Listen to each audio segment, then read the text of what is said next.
Honourable CM గారు నారా చంద్రబాబు నాయుడు గారి దగ్గర ఈ లా అండ్ ఆర్డర్ ఇష్యూ, అదేవిధంగా గాంజా డ్రగ్స్ విషయం గురించి ఒక చిన్న మీటింగ్, ఒక రివ్యూ మీటింగ్ జరగడం జరిగింది.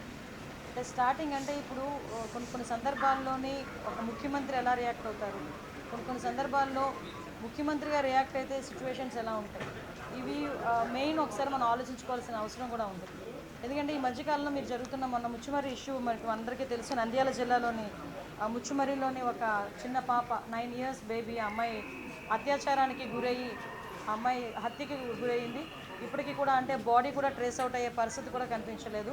సో ఇటువంటి సిచ్యువేషన్స్లోని మాట్లాడేటప్పుడు కూడా చాలా క్లియర్గా ఇటువంటి సంఘటనలు ఎందుకు జరుగుతున్నాయి, ఇది ఒక ఎత్తు అయితే, నిన్ననే మనం చూసాం ఒక 6 నెలల పసికంది.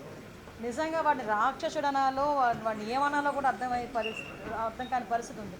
అటు ఒక చిన్నతాత వరుస అయిన వ్యక్తి ఆ అమ్మాయిని అబ్యూస్ చేయడం, 6 నెలల పసికందు మీద కూడా అత్యాచారానికి ఒడిగొట్టడం నిజంగా చూస్తూ ఉంటే కొన్ని సిచ్యువేషన్, అతని సిచ్యువేషన్ కూడా మేము అక్కడ ఎస్పీ గారిని కూడా నాకు తెలిసిన వెంటనే నేను ఎస్పీ గారితో మాట్లాడడం జరిగింది. ఎస్పీ గారు చెప్పడం కూడా ఏంటంటే కంప్లీట్గా తాగిన మైకంలో, ఎంత తాగాడంటే ఈవెన్ పోలీస్ స్టేషన్కి తీసుకొచ్చిన తర్వాత కూడా అతనికి తెలివి రాలేదు, అప్పటికి కూడా అదే మైకంలో ఉన్నాడు.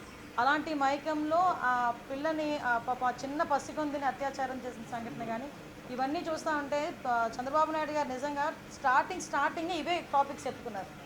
మేము కూర్చున్న తర్వాత అసలు ఎందుకు ఈ పరిస్థితులు వస్తున్నాయి, ఎందుకు ఇటువంటి సిచ్యువేషన్స్ ఎందుకు మనం ఎదుర్కోవాల్సిన అవసరం వచ్చింది, ఎందుకు లిక్కర్ మీద, గాంజా మీద, డ్రగ్స్ మీద మనం ఎట్టి పరిస్థితులు ఉక్కుపాదం మోపాలి.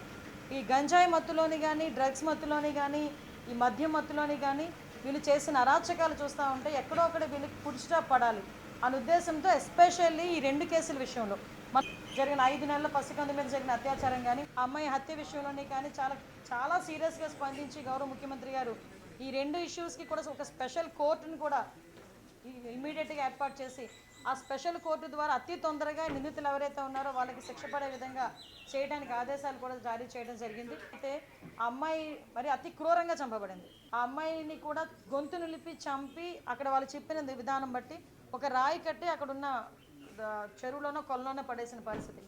సో అటువంటి సిచ్యువేషన్లో అమ్మాయి బాడీ కూడా ట్రేస్ అవుట్ అవ్వలేదు. ఎన్డీఆర్ఎఫ్ బృందాలు ఇంచుమించుగా చాలా ఎక్కువగా మేమందరం కూడా పంపించడం జరిగింది. ప్రతిరోజు కూడా కంపల్సరీగా చంద్రబాబు నాయుడు గారు దీని గురించి మానిటర్ చేస్తున్నారు, మమ్మల్ని ప్రతిరోజు అడుగుతున్నారు. నిందితులను కూడా పట్టుకుని రిమాండ్కి పంపించడం కూడా జరుగుతుంది, అరెస్ట్ చేయడం జరిగింది, ఇప్పుడు రిమాండ్ కూడా పెడుతున్నారు. అట్ ద సేమ్ టైం ఆ కుటుంబానికి చనిపోయిన బిడ్డని ఎవరు కూడా తీసుకురాలేరు. జస్ట్ వాళ్ళకి ఒక కాంపెన్సేషన్ విషయంలో ఒక 10 లక్షల రూపాయలు ఇవ్వాలని చెప్పి ఆ ముచ్చుమరి కేసులో మనకి 9 సంవత్సరాల ఆడబిడ్డకి ఏదైతే అన్యాయం జరిగిందో, అమ్మాయి హత్య గావించబడిందో ఆ కుటుంబానికి 10 లక్షల రూపాయలు. అదేవిధంగా ఇప్పుడు అత్యాచారానికి గురైన బాలిక ఇన్ ద సెన్స్ పసికందు, ఆ పసికందుకి కూడా ఒక 5 లక్షల రూపాయలు ఫిక్స్డ్ డిపాజిట్ చేసి రేపు పొద్దున్న అమ్మాయికి ఉపయోగపడేటట్టుగా ఫిక్స్డ్ డిపాజిట్ చేయమని కూడా ఇప్పుడే సీఎం గారు ఆదేశాలు ఇచ్చారు. ఈ విషయంలో ఎలాంటి వాళ్ళైనా కూడా పగడ్బందీగా ఎట్టి పరిస్థితులను వదిలే ప్రసక్తి లేదు అని చెప్పి చాలా క్లియర్గా చెప్పడం జరిగింది. అట్ ద సేమ్ టైం ఈరోజు ఏదైతే గంజా విపరీతంగా పెరిగిపోయి, డ్రగ్స్ విపరీతంగా యూసెస్ పెరిగిపోయి, నకిలీ మద్యం తాగి వాటికి అలవాటు పడిపోయి వాటి నుంచి బయటికి రాని సిచ్యువేషన్స్లో ఉన్న వాళ్ళని కూడా ఏ విధంగా బయటకు తీసుకురావాలి, ఏ విధంగా రీఅడిక్షన్ సెంటర్స్ ఏర్పాటు చేయాలి, వీటన్నిటి మీద కూడా రివ్యూ జరుగుతుంది. డెఫినెట్గా రాబోయే కాలంలో ఆడపిల్ల మీద ఒకటి మాత్రం చాలా క్లియర్ అండి, ఆడపిల్ల మీద తప్పుడుగా చూడాలనుకున్నా కూడా భయం కలగాలి. తప్పుడుగా వాళ్ళ మీద ప్రవర్తించిన రోజే అదే ఆఖరి రోజు అవ్వాలి వాడికి అన్న విధంగా చట్టాలని కూడా మేము క్లియర్ కట్గా మేము ఇది చేసుకుంటామండి. డెఫినెట్గా రాబోయే కాలంలోనే ఆడపిల్లల మీద ఎటువంటి అఘాయిత్యాలు జరగకుండా చూసుకునే బాధ్యత కూడా తీసుకుంటాం. ఏదైతే ఈ 2 విషయాలని కూడా నేనే స్వయంగా వెళ్ళి వాళ్ళకి ఆర్థిక సహాయం అందించేటట్టుగా నేను ఏర్పాటు చేస్తాను.